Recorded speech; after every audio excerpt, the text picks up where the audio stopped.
국가의 3요소는 국민, 주권, 영토라고 말을 합니다. 그 나라에 국민이 있어야 되고 그 국민은 자주 국가로서의 주권을 갖고 있어야 합니다. 그리고 또 그 국민들이 함께 머무를 수 있는 영토가 있어야 국가가 이루어지는 것이다 라고 말을 합니다. 우리는 하나님 나라 백성입니다. 그러기에 우리는 하나님 나라에서 살고 있습니다. 물론 몸은 이 땅을 딛고 살아가고 있지만 우리의 본향은 하나님 나라요, 또 우리는 죽어서 가는 천국으로 하나님 나라를 바라보고 있는 것이 아니라 바로 오늘 지금 우리가 살고 있는 이 삶 속에서, 우리가 딛고 있는 이 땅 속에서 하나님의 통치를 받음으로 말미암아 하나님 나라 백성으로 살아가고 있는 것입니다. 그렇다면 여러분, 하나님의 나라의 이 3요소, 국민, 주권, 영토는 어떤 것이 될까요? 무엇보다 먼저 우리 하나님 나라의 백성인 우리들, 바로 우리들이 하나님 나라의 국민이 될 수 있을 것입니다. 또 그렇다면 우리의 주권은 무엇이라고 생각하십니까? 바로 예수 그리스도의 보혈로, 그 핏값으로 우리를 사셔서 이제 우리가 그리스도의 생명으로 살아가고 있음을 고백하는 우리들의 정체성이 바로 우리들의 신앙의 주권이라고 말할 수 있을 것입니다. 그렇다면 영토는 무엇일까요? 사실 우리가 육안으로 볼 수 있는 하나님 나라의 영토는 없을 것입니다. 그러나 우리가 이 땅에서 하나님의 통치를 받고 그리스도인으로 살아가고 있다면 우리가 밟고 있는 모든 땅, 마치 하나님께서 아브라함에게 네가 밟는 모든 땅을 너에게 주겠다라고 말씀하신 것처럼 우리가 밟고 살아가는 모든 땅, 우리가 만나는 모든 사람들, 우리가 미치는 모든 영향력들, 이것이 바로 하나님 나라의 영토가 될 것입니다. 바로 우리가 살아가는 삶의 자리가 바로 하나님 나라의 영토라는 것입니다. 그러기에 우리는 이 땅에서 하나님께 영광을 돌리며 거룩한 그리스도인으로 영적 영향력을 미치면서 살아갈 때 우리 하나님 나라를 확장시켜가는 하나님 나라 일꾼으로 살아가게 되는 것입니다. 오늘도 하나님 나라를 확장하는 하나님의 일꾼으로 살아가는 성도 여러분, 여러분의 삶 속에서 지경을 넓히셔서 땅을 정복하고 다스리라 말씀하시는 주의 말씀이 여러 하나님의 그 명령들 하나하나가 여러분의 삶 속에 심겨져서 매일매일 열매 맺으시기를 주님의 이름으로 축원합니다. 오늘 본문은 그라랑 아비멜렉과 그 군대 장관 비골이 아브라함을 찾아와서 계약을 맺는 이야기입니다. 사실 아비멜렉은 아브라함이 지금 거주하고 있는 땅, 이 그랄 땅을 다스리는 왕입니다. 군대 장관 비골이 함께 왔다라는 것은 그저 이 왕이 혼자 오기는 좀 그러니까 신하를 대동하고 데려왔다라는 이야기가 아닙니다. 국가의 체계가 제대로 잡혀지지 않았던 고대 이 세계에서는 제일 중요한 것은 바로 군사력이었습니다. 나라와 부족 간의 관계 속에서 군사력이 그 나라의 위상을 나타내어 주는 것이기에 바로 이 군사력이 얼마나 대단한가가 그 나라가 얼마나 대단한 영향력을 갖고 있는지를 말해주고 있는 것입니다. 그런데 이 나라들, 이 부족들이 그런 군사 체계를 제대로 갖고 있지 못했던 이 고대 세계에서 그 그랄 땅에는 군대 장관이 따로 존재하고 있고 그 군대 장관이 왕과 함께 왔다라는 것은 한마디로 왕의 오른팔, 가장 신임을 받고 가장 큰 권력을 가진 사람이 이 왕과 함께 찾아왔다는 것입니다. 이 아브라함을 면담하기 위해서 그 나라의 1위와 2위가 첫 번째 힘을 가진 사람과 두 번째 힘을 가진 사람이 아브라함을 찾아왔다는 이야기입니다. 여러분, 얼마나 이 아브라함이 대단한 사람이면, 얼마나 영향력을 가지고 있는 사람이면 이 그랄 땅을 다스리는 왕이 자기의 제일 신임하는, 제일 힘을 가진 신하와 함께 이 아브라함을 찾아오는 것일까요? 여러분 한번 생각해 보십시오. 우리나라에 살고 있는 외국인 노동자를 대통령이 국무총리와 함께 찾아간다라고 한다면 그것은 정말 대서특필할 만한 얘기가 되는 것 아니겠습니까? 그리고 격에 맞지 않는다, 뭐 이런 얘기가 나올 수도 있지 않겠습니까? 보통 우리가 외교 관계를 가질 때 중국에서 뭐 누가 내려왔다 그러면 우리는 그 격에 맞는 사람이 나가서 맞이하지, 그 사람이 보다 더 높은 사람이 가서 그 사람을 맞이하는 경우들은 없습니다. 그것이 바로 국가 간의 격을 따지는 문제입니다. 그렇기 때문에 다른 나라에서 국무총리가 오면 우리나라 국무총리가 나가고, 외교부 장관이 오면 외교부 장관이 나가는 것이지 대통령이 찾아가는 일은 없다는 것입니다. 그런데 오늘 이 그랄 왕이 자기의 군대 장관과 함께 아브라함, 한마디로 말해 자기네 땅에서 빌어먹고 살아가고 있는 외국인 노동자와 같은 삶을 사는 이 아브라함을 찾아왔다는 것입니다. 그러니 이 인물이 대단한 인물이구나, 이 인물이 그저 여기서 밥 벌어먹고 살아가는 그런 외국인 노동자가 아니구나 하는 것을 알 수가 있습니다. 그렇다면 이 아비멜렉과 이 비골이 이 아브라함을 어떻게 생각하기에 이렇게 둘이 찾아왔을까 궁금하지 않습니까? 우리 그들이 왜 찾아왔는지 22절의 말씀을 같이 묵독합니다. 그때 아비멜렉과 그 군대 장관 비골이 아브라함에게 말하여 이르되 내가 무슨 일을 하든지 하나님이 너와 함께 계시도다. 아멘. 여러분, 이 말씀은 하나님을 잘 믿고 잘 섬기는 하나님이 유일하신 우리의 여호와 하나님이시다 라고 고백하는 사람의 입술을 통해서 고백되어지는 고백이 아닙니다. 이 그라랑 아비멜렉이라는 사람이 하나님을 섬기는 사람도 아니요, 또 하나님을 잘 아는 사람도 아니기 때문입니다. 그럼에도 불구하고 그의 눈으로 바라보면 이 아브라함에게 하나님께서 늘 함께 하시는구나 하는 것을 그는 늘 바라보았다는 것입니다. 여러분, 하나님을 잘 알지 못하는 사람들이 우리를 바라보면서 저 사람은 정말 하나님이 늘 함께 하시는 사람이구나 이렇게 생각할 수 있는 삶을 저는 여러분과 함께 살아가야 될 줄 믿습니다. 초대교회의 성도들이 주님을 알지 못하는 사람들에게 칭찬받음으로 말미암아 구원받는 자의 수가 날마다 늘어난 것처럼, 오늘 우리가 살아가는 삶 속에서 예수를 알지 못하는 사람들이 우리를 바라보면서 정말 하나님이 살아계시는구나, 정말 저 사람이 하나님이 저 사람과 함께 하셔서 저렇게 복을 받으면서 살아가는구나, 이렇게 인정할 수 있는 삶을 살아가시기를 바랍니다. 그런데 안타까운 것은 요즘 통계들을 보면 예수 믿는 사람들을 보면서 하나님이 살아계시구나 하는 것을 느끼는 사람들이 별로 없다는 얘기입니다. 예수 믿는다는 사람들, 교회를 다닌다는 사람들을 바라보면서 정말 나는 신뢰할 수가 없다라고 말하는 사람들이 70-80%가 되고 있다는 것입니다. 여러분, 쉽게 말해서 내 주변의 10명 중에 8명은 네가 무슨 예수 믿는 사람이냐, 너 가짜지, 이렇게 말하고 있다라는 것입니다.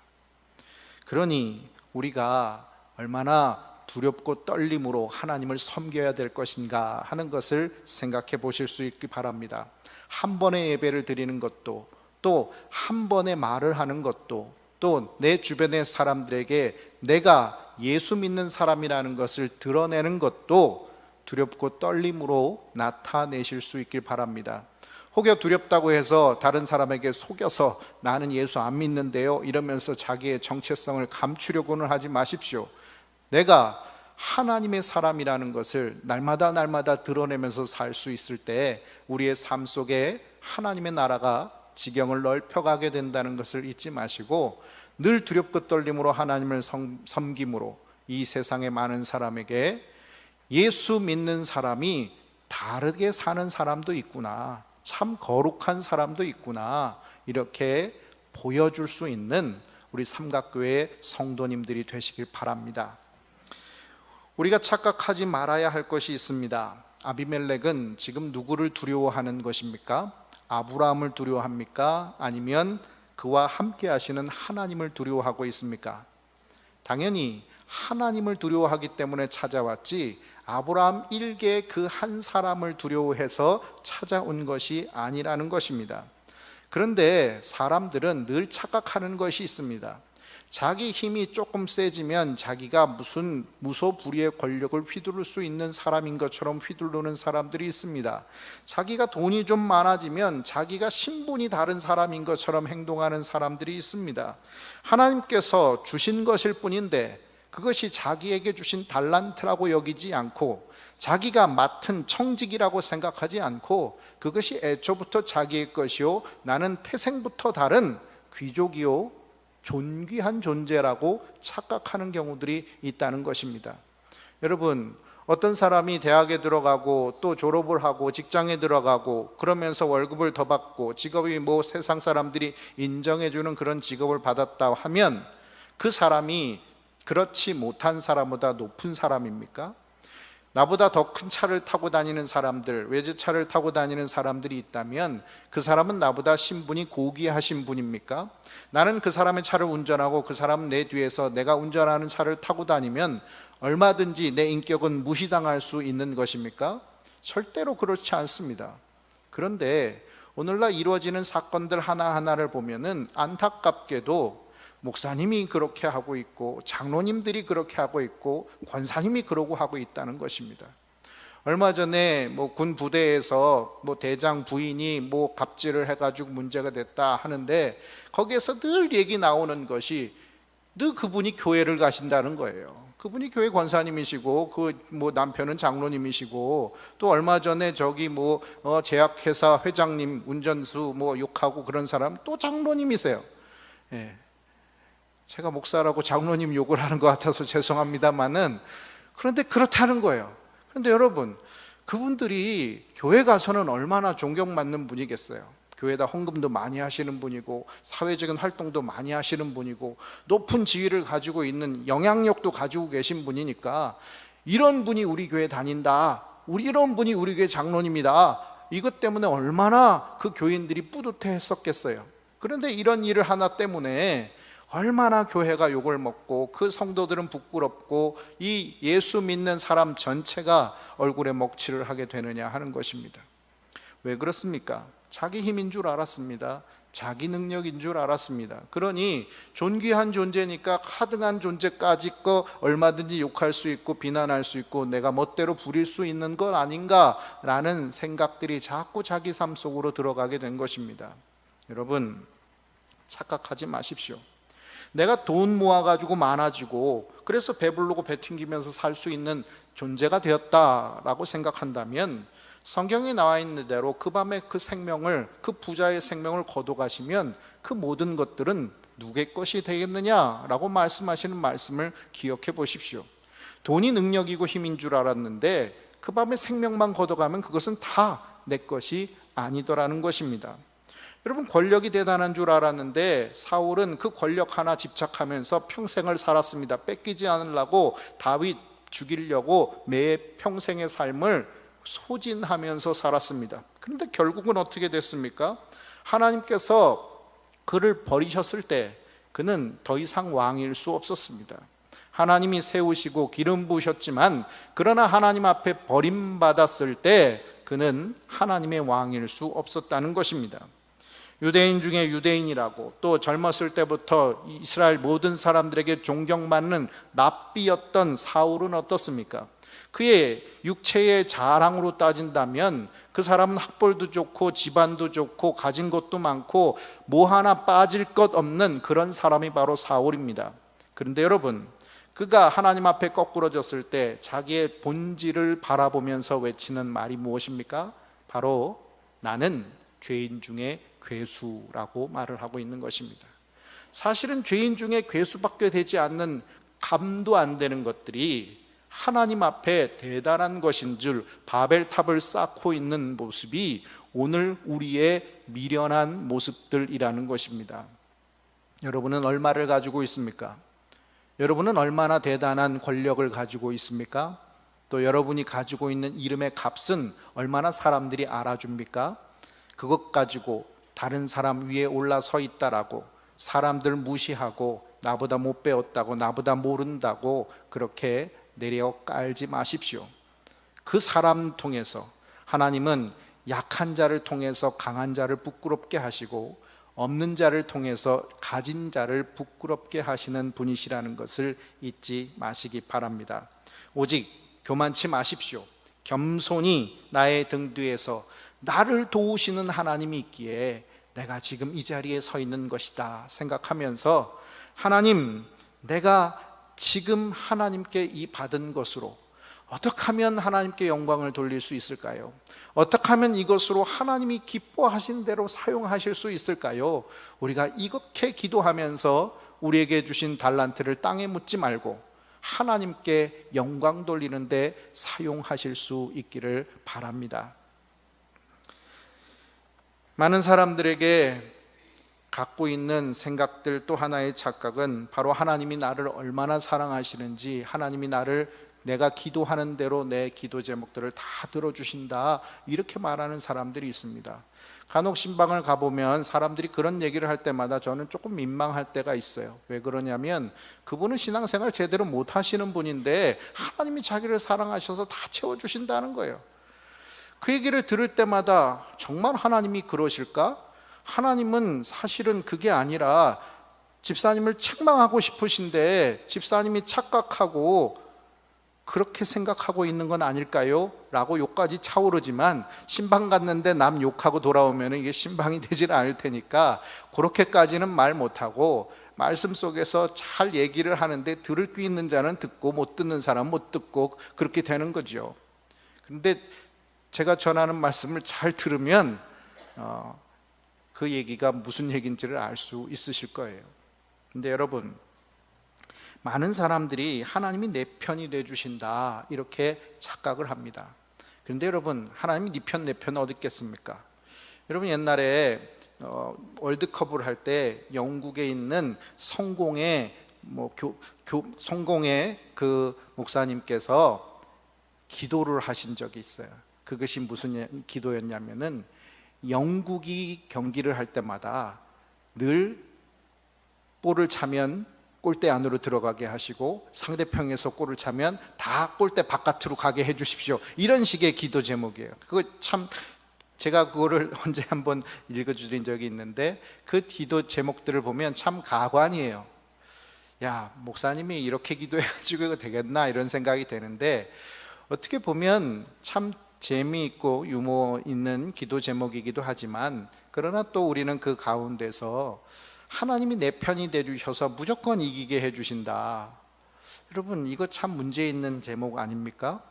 여러분, 내가 늘 하나님과 함께 동행한다면 늘 승리할 수 있겠죠. 그래서 다윗은 늘 하나님께서 이기게 하셨다라고 성경에 기록하고 있지만, 그것은 하나님이 언제나 다윗 편이 되셔가지고 다윗이 다른 여자 뺏어가지고 남의 남편 죽이고 이럴 때도 하나님이 그 편이 되주셔가지고 늘 뺏을 수 있게 해주시고 늘 다른 남자 죽이게 해주시고, 이게 하나님이십니까? 이게 하나님이 다윗을 사랑하시는 방법입니까? 절대로 그럴 수 없지 않습니까? 그런데 사람들은 그렇게 극단적으로 생각은 하지 않더라도 많은 부분 그렇게 생각하는 것이 있어요. 자기가 하나님 편에 서 있지 않으면서 하나님이 내 편이라고 착각하고 계시다면 그것은 정말로 착각입니다. 사실 하나님은 내 편, 네 편 가르시는, 편을 가르시는 좁으신 하나님이 아니십니다. 모두를 하나 되게 하시는 분이시죠.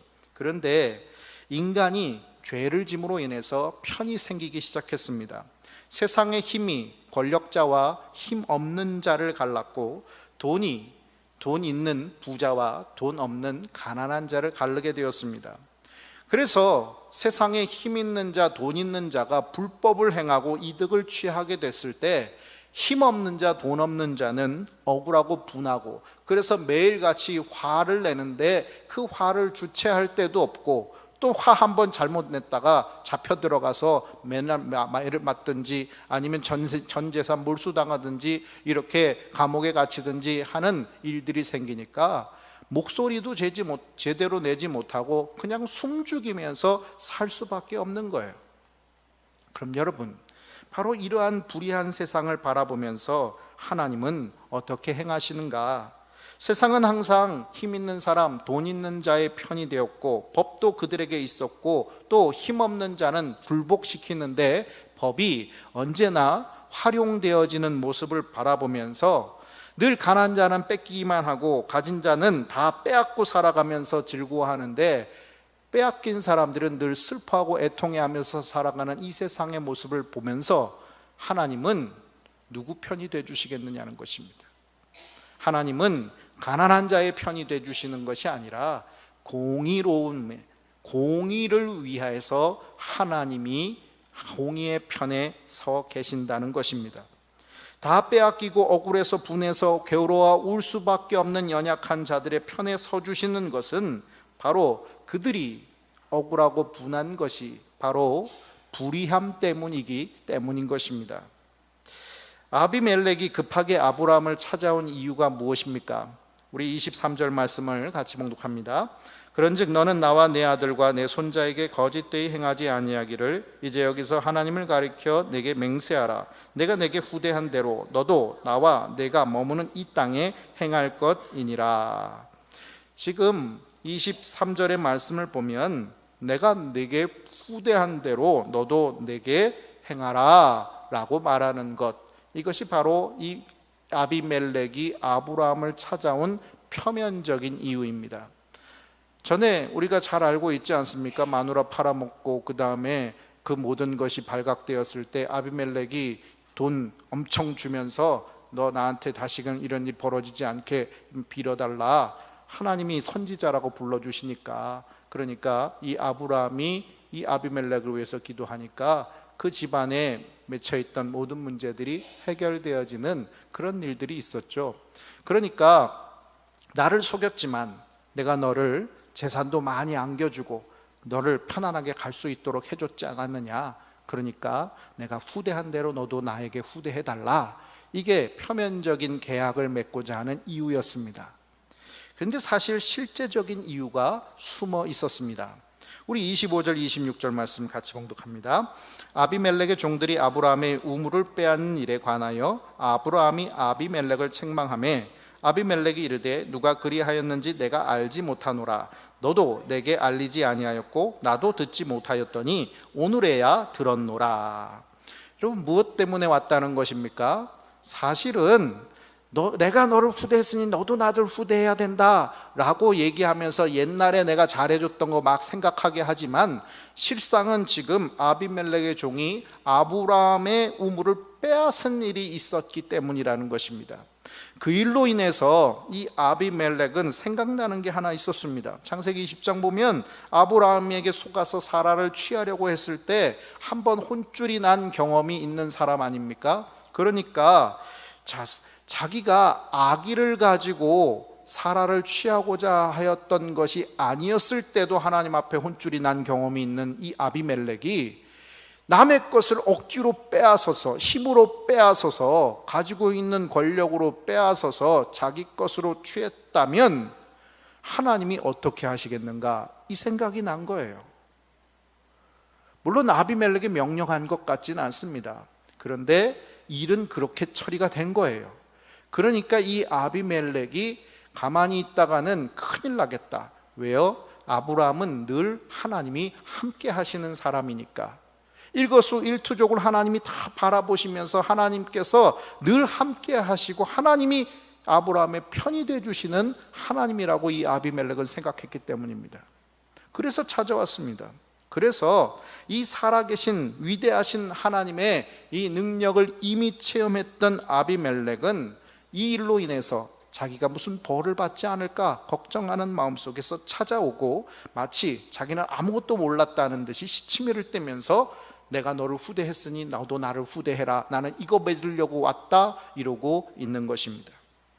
여러분, 여기서 우리는 처음 아비멜렉이 찾아오기 전까지 아브라함이 아비멜렉을 찾아가지 못했다라는 것을 먼저 생각해 봐야 됩니다. 그리고 아비멜렉이 와서 이 이야기를 할 때 그때 아브라함이 책망하며 이 일을 알렸다는 부분도 생각해 볼 필요가 있습니다. 왜 그랬을까요? 여러분, 세상에서 우리는 아주 작은 존재입니다. 세상에서 힘과 권력을 가지고 있지 못한 우리는 거대한 힘과 권력을 가진 세력 앞에서 늘 무릎 꿇고 우리는 늘 고개를 숙이며 살아갈 수밖에 없는 연약한 존재입니다. 그러다 보니 우리가 갖게 되는 것은 뭐냐? 늘 염려와 걱정과 두려움입니다. 나 혼자 내 힘으로 내가 원하는 대로 살 수 있다면 두려워할 거 없고 걱정할 거 없는데, 세상의 풍파가 나를 내가 가고자 하는 길을 가지 못하게 하고 내 것을 내 것으로 소유하며 살아가지 못하게 하는 것입니다. 그래서 내가 열심히 일했는데 다 빼앗겨 버리고, 또 내가 우물을 팠는데 그 우물을 한순간에 다 빼앗겨 버리는 이런 일들이 비일비재하게 일어나는 것입니다. 만일 아브라함이 그랄 왕 아비멜렉보다 더 힘 있는 존재였다면 어떻게 됐을까요? 아비멜렉이 찾아왔겠습니까? 아브라함이 찾아갔겠습니까? 여러분이 학부모로 있을 때 우리 아들이 학교에서 싸웠다는 소식을 듣습니다. 누가 주로 찾아가서 행패 부립니까? 힘없고 능력 없는 아비가 찾아가서 왜 우리 아들이 맞았습니까? 선생님 뭐 이러면서 따지는 사람 봤습니까? 늘 텔레비전이나 영화에서 보면 힘 있는 사람이 탁 찾아가서 교장실 먼저 들어가 가지고 어떤 놈이야 뭐 하면서 이제 담임 불러오라고 그래 뭐 이러면서 행패 부리지 않습니까? 여러분, 아브라함이 힘 있었다면 왜 지금 말도 못하고 이러고 있었겠어요? 힘이 없으니까, 남의 땅에서 빌어먹고 살고 있는 존재니까 그러랑 아비멜렉이 대단해 보이는 사람으로 찾아오기는 했지만, 사실 아브라함이 자기 자신을 생각할 때는 그랄 왕 아비멜렉이 가지고 있는 힘이나 권력이나 군사력이나 이것과 비교해서는 아무것도 아니라는 생각을 늘 갖고 살았던 것입니다. 그런데 하나님께서 아비멜렉의 제발이 저리게 해주셨습니다. 가만히 있으면 벌 받을지 모른다라는 두려움 속에서 가만히 있으면 안 되겠다는 생각 속에 이 아비멜렉이 먼저 찾아오게 해주셨다는 것입니다. 왜요? 하나님이 무섭기 때문입니다. 하나님이 내 편이 내주시면, 아니 우리가 하나님의 사랑과 공의를 믿고 그분의 섭리를 신뢰한다고 한다면 우리가 억울해서 치를 떨 일이 없다는 것입니다. 두려워하고 걱정할 일이 없다는 것입니다. 당장은 분하고 억울하고 빼앗긴 것 같고, 그래서 내가 패배하는 것 같고 고개 숙일 수밖에 없는 것처럼, 그렇게 나는 힘없는 존재인 것 같고 나는 왜 맨날 이렇게 살 수밖에 없나 애처롭기도 하고, 또 이 세상의 거대 권력들이 두렵기도 하지만, 그러나 하나님의 공의는 언제나 그 힘 있는 자들이 무너져 내릴 때가 있다는 것을 말씀해 주고 있는 것입니다. 거대한 정권들이 다 무너져 내리고 그 정권의 속속들이 그 부족했던 모습들, 죄악의 모습들이 다 드러나는 것을 보면 하나님의 정의가 살아있다는 것을 볼 수 있지 않습니까? 거대한 국가였던 로마도, 또 거대한 힘을 가졌던 바벨론도, 그 이후에 이전의 아수르도 뭐 다 하나님께서 무너뜨리시면서 그들의 죄값을 다 치르게 해주시지 않습니까? 그런데 늘 당하고 살았던, 늘 빼앗기고 살았던 이스라엘이 하나님 앞에 회개하며 돌아섰을 때 하나님 그 이스라엘을 세우시고 하나님의 백성으로 삼아 주신다는 것입니다. 여러분은 여러분을 어떻게 생각하고 살아가십니까? 여러분 자신을 어떻게 바라보십니까? 얼마나 대단한 사람이라고 생각하십니까? 물론 개 중에는 난 참 대단해, 나 참 잘났어, 나 같은 사람 세상에 없지 라고 생각하는 사람도 몇몇은 있을지 모릅니다. 그런데 여러분, 저는 저보다 키 큰 사람 옆에 가면 제가 참 왜소하구나 이런 생각도 하게 되고요. 요즘에는 뭐 살도 많이 찌니까 저보다 날씬한 사람 보면 내 배가 왜 이렇게 나왔지 뭐 이런 생각도 하고요. 나보다 머리털 수가 많은 사람들을 보면 야 부럽다 뭐 이런 생각도 하고요. 뭐 그런 여러 가지 생각들을 하게 됩니다. 여러분, 사람 앞에 사람이 세워지면 사람들은 그 둘을 비교하게 되어 있습니다. 마치 내가 다른 사람과 나를 비교하고 거기에서 내가 비교 우위에 있다 없다 이것을 매일매일 우리 마음속에 생각하며 살고 있듯이 말입니다. 그런데 여러분, 어쩌면 우리는 그 속에서 늘 나는 참 별 볼 일 없는 존재야, 나는 참 대단하지 못한 존재야 라고 생각하며 살아가고 계시진 않습니까? 여러분, 마치 내가 별 볼 일 없는 존재야 라고 말하는 것과 나는 참 대단한 존재야 라고 말하는 것, 이것이 정반대의 이야기인 것 같지만 사실은 다 같은 이야기입니다. 왜 그렇습니까? 난 참 대단한 존재야 라고 할 때 그것은 하나님 앞에 교만한 것이요, 난 참 별 볼 일 없는 존재야 라고 할 때 하나님이 만들어주신 자기의 모습을 제대로 보지 못하는 낮은 자존감으로 살아가는 것이니까 결국 두 가지를 바라보는 시선은 하나님 없이 보고 있는 자기 자신이라는 거예요. 여러분, 가나안 정탐꾼이 가나안 땅을 보고 와서 말한 것이 있습니다. 10명은 뭐라고 얘기합니까? 우리는 메뚜기 같다고 그랬어요. 메뚜기. 10명은 우리는 그들에 비해서 메뚜기 같다 이렇게 얘기를 합니다. 왜 그렇습니까? 그들은 안악자손이 있는 땅의 사람들이에요. 그 땅에는 안악자손들이 살아가요. 안악자손은 바로 골리앗의 조상이에요.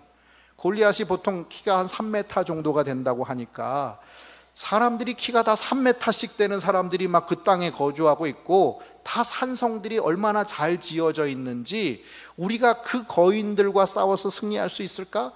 절대로 못 이긴다. 그래서 우리는 메뚜기 같은 존재구나 이렇게 생각을 하고 있었다는 거예요. 그런데 2명은 달리 봤어요. 2명은 그들은 우리의 밥이라 이렇게 얘기했어요. 그들의 눈으로 바라볼 때 우리는 메뚜기다 라고 10명이 봤다면, 내 눈으로 바라볼 때 그들은 내 밥이다 이렇게 봤다는 거예요. 여러분, 왜 10명은 그들이 바라보는 자기 자신을 보았고 2명은 왜 내가 보는 그 사람들을 보았을까요? 정탐꾼은 어떤 사람이어야 됩니까? 그 사람이 보는 것을 정보를 전해주는 게 정탐꾼입니까? 내가 가서 본 것을 전해주는 게 정탐꾼이죠. 그러니까 10명은 정탐꾼이 아닌 거예요. 첩보지. 사실은 그 가나안 땅의 첩보잖아요.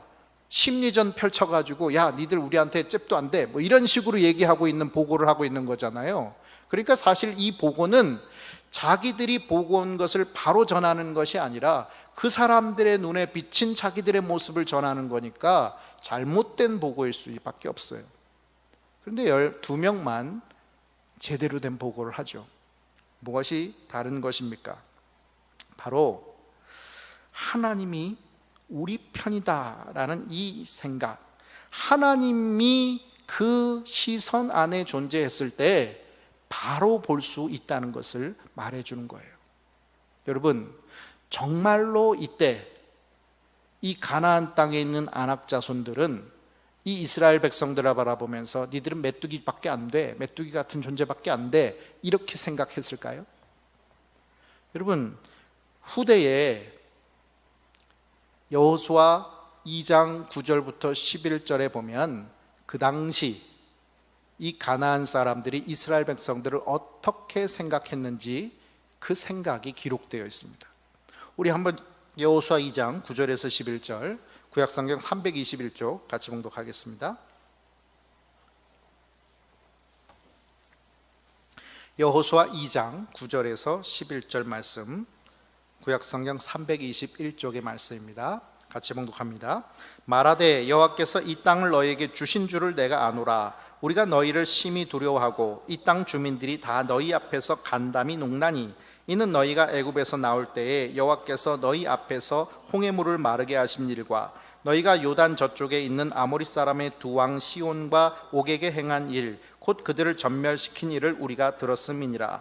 우리가 듣자 곧 마음이 녹았고 너희로 말미암아 사람이 정신을 잃었나니 너희 하나님 여호와는 위로는 하늘에서도 아래로는 땅에서도 하나님이시니라. 아멘. 여러분, 비록 후대의 사람인 이 라합이 얘기를 하고 있는 것이지만, 그러나 이 역사는 바로 이스라엘 백성들이 출애굽한 이후에 바로 가나안 땅을 정탐하기 이전에 이루어진 일들인 것입니다. 그렇다면 하나님께서 어떻게 행하셨는가 하는 것을 이미 이 가나안 사람들은 오래전부터 들어왔다는 얘기고, 그 오래전부터 이스라엘 사람들에 대해서 두려움을 갖고 있었다는 것입니다. 그러니 10명의 사람들이 말한 우리는 그들에 비하면 메뚜기 같은 존재입니다, 이게 맞는 말입니까? 아니면 두 사람이 말한 그들은 우리의 밥이라, 이게 맞는 말입니까? 그들은 우리의 밥이라, 이게 맞는 말이라는 것입니다. 우리가 해야 할 일, 그것은 두려워하는 일이나 염려하는 일이 아닙니다. 우리가 가지고 있는 것 계산하면서 된다 안 된다 판단하는 일이 아닙니다. 오직 하나님께서 일하실 수 있도록 내가 가진 것으로 하나님이 맡기신 사명을 충성되이 감당하면서 사는 것, 그것 하나이고, 그 결과는 오직 하나님께서 이루신다라는 믿음 속에 살아가는 것입니다. 오늘 하나님께서 우리와 함께 해주신다면 하나님이 우리를 패배케 할 리 없고, 우리가 하나님의 공의의 편에 서 있다고 한다면 하나님이 우리를 불의에 무너지게 할 일이 없지 않겠습니까?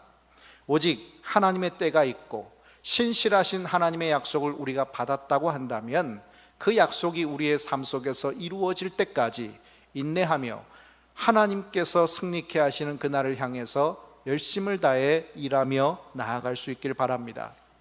오늘 아브라함은 이제 이 모든 계약을 마치고 이 모든 사람들이 돌아갔을 때 무엇을 하고 있습니까? 우리 33절 34절 말씀 같이 묵독합니다. 아브라함은 부엘세바에 에셀나무를 심고 거기서 영원하신 여호와의 이름을 불렀으며 그가 블레셋 사람의 땅에서 여러 날을 지내더라. 아멘. 에셀나무는 재질이 단단하고 생명력이 긴 그런 나무로 알려져 있습니다. 결국 이 부엘세바의 약속은 바로 하나님께서 견고하게 세우시는 약속이요, 바로 변함없이 하나님의 은혜를 베푸시는 약속이요, 하나님의 영원하신 섭리 가운데 들어있는 약속이라는 것을 이 아브라함이 알고 하나님께 영광을 돌렸다는 것입니다. 오직 하나님을 예배하고 그분께 영광 돌리면 하나님이 해결하시고 하나님이 지키시고 하나님이 보호하신다는 믿음의 고백인 것입니다. 여러분, 아브라함은 누구입니까? 사실 그는 대단한 사람인 것 같지만 배고프면 먹을 것 찾아 길 떠나는 사람이었습니다. 약속, 그것은 그의 안중에 없었고 그저 먹을 것이 그의 안중에 있었던 사람입니다. 하나님이 약속받은 사람이지만 그러나 그 약속 안중에도 없었고 자기 마누라 팔아먹어서 어떻게든지 자기 목숨 연명하는 것, 마누라는 다시 결혼하면 되지만 자기 목숨은 죽으면 끝 아니냐, 이것이 자기의 가치관이었던 사람이 아브라함입니다. 한 번도 아니나 두 번이나 그렇게 팔아먹었던 사람이 아브라함입니다. 그런데 여러분, 하나님께서 그를 선지자로 불러주셨고 그라랑 아비멜렉과 계약을 체결하는 고대 근동에 영향력 있는 사람으로 성장시켜 가시는 것을 우리는 말씀을 통해서 배우게 됩니다. 왜 그랬습니까? 아브라함 개인에게 복을 주셔서 아브라함이 부자가 되게 하시고 아브라함의 가족은 복받고 편안하게 등 두드리면서 배 두드리면서 살아가게 하시는 것이 하나님의 목적이어서 그 가정에 복을 부어주신 것이겠습니까? 하나님은 그를 믿음의 조상으로 만들기 위해서 그에게 하늘의 복을 체결해 주셨고 그 복을 계속해서 부어 주신 것입니다. 그럴 만한 사람이 되지 못했지만 그러나 하나님의 열심으로 붙들고 가시면서 계속해서 그를 쳐서 복종시켜 가면서 자신의 부족함을 회개하고 고치고 하나님께로 방향을 선회해 가면서 하나님만을 신뢰하는 사람으로 그렇게 하나님께서는 만들어 가시는 것입니다. 오늘 우리 창세기 21장을 마치게 됩니다. 22장에는 어떤 내용이 기록되어 있습니까? 아브라함이 100세에 낳은 아들 이삭을 하나님께 바치는 것입니다. 우리가 아브라함의 성정을 안다면 그는 이삭 절대로 못 바치는 사람입니다. 그런데 아무런 얘기도 없이 하나님 앞에 바치는 모습을 봅니다. 하나님이 그를 성장시키셨고 그를 세우셨고 그래서 이 믿음의 조상으로 고대 근동의 세계 속에 이스라엘을 세워가는 하나님의 사람으로, 그래서 하나님만을 바라보는 약속의 민족을 성경에 세우셔서 그 후대의 믿음의 사람들이 그 이스라엘을 바라보면서 우리의 영적 삶을 돌아보게 하시기 위해서 하나님은 이 역사를 이루어 가시는 것입니다. 오늘 우리에게는 하나님을 믿는 사람이라는 영적 영향력이 있어야 합니다. 우리의 영적 영향력이 매 순간순간 줄어들어 가면서 그저 내가 복받고 우리 식구들 배불리 먹고 잘 살고 건강하게 잘 사는 것, 그것이 우리에게 주신 달란트의 모든 것이라면 이미 우리는 달란트를 땅에 묻어놓고 있고 우리에게 주신 것을 썩히며 살아가고 있는 존재일 것입니다. 그러기에 그 부분이라면 우리는 하나님 나라의 백성이라고 말할 수 없을 것입니다. 그런데 여러분, 두렵고 떨리지만 오늘도 하나님께서 나를 부르시고 인도하시고 세워가시면서 하나님의 나라의 일꾼으로 일하게 하신다는 것을 우리들이 매 순간순간 체험하고, 그래서 오늘도 열심히 일하고 살아가신다면, 그래서 내가 가진 달란트가 나 안에서만 사용되어지는 고인 썩은 물이 아니라 이 지경을 넓혀감으로 말미암아 물이 발목에 차고 무릎에 차고 허리에 차고 온 대지에 충만한 성령의 역사를 이루어가게 된다면 나 또한 믿음의 조상 아브라함과 같이 나를 통하여서, 우리 집안을 통하여서, 우리 교회를 통하여서 하나님께서 얼마나 놀라운 역사를 이루실 것인가 기대하며 살아가실 수 있길 바랍니다. 비록 나는 보잘것없는 존재, 나는 가진 것도 배운 것도 없는 존재, 세상에 내 이름 하나 남길 수 없는 부족한 존재라고 여러분 생각하지 마십시오. 여러분은 하나님께서 예수님을 주시면서 여러분의 그 예수 그리스도의 핏값으로 여러분을 사셨고, 예수님이 이 땅에 계신다면 행하실 모든 일들을 우리가 할 수 있도록 사명을 주신 하나님의 귀하신 일꾼이라는 사실을 잊지 마시기 바랍니다. 그래서 여러분 모두가 여러분의 가정을 통하여서, 여러분의 가문을 통하여서, 또 여러분의 만나는 모든 사람들을 통한 영적 영향력을 통하여서 믿음의 조상 아브라함이 이스라엘을 세워가듯 오늘 우리도 영적 이스라엘을 세워가고 하나님 나라를 확정시켜 가시기를 주의 이름으로 축원합니다. 기도하겠습니다. 아버지 하나님, 감사합니다. 부족한 우리들을 부르시고 인도하여 주셔서 하나님의 것 삼으시고 하나님께서 행하실 모든 역사를 동역하고 또 하나님께서 기뻐하시는 그 일들을 담당할 수 있는 사명자로 세워주시니 감사합니다. 아버지 하나님, 이제 나를 통하여서 우리 집안을 세우시고 나의 영적 영향력을 통하여서 우리 집안의 모든 식구들 한 명 한 명들이 하나님의 믿음의 명문 가문으로 세워질 수 있도록 복을 허락해 주시니 감사합니다. 내가 만나는 모든 사람마다 주의 복음이 증거됨으로 말미암아 한 사람 한 사람이 잃었던 생명을 되찾고 구속되었던 그들의 삶이 해방되어져서 이제 하나님 앞에 영광 돌리며 살아갈 수 있는 복을 허락해 주시니 감사합니다. 아버지 하나님, 내게 주신 달란트가 비록 한 달란트, 아니 쓸모없는 한 고들한테의 적은 돈일지라도 아버지 하나님, 그것으로 우리가 땅에 묻지 않고 하나님을 위해서 사용하고 심고 또 심고 또 심음으로 우리가 더 풍성히 거두고 거둘 수 있는 하늘 백성으로 살아가게 하여 주시옵소서. 예수님의 이름으로 기도합니다. 아멘.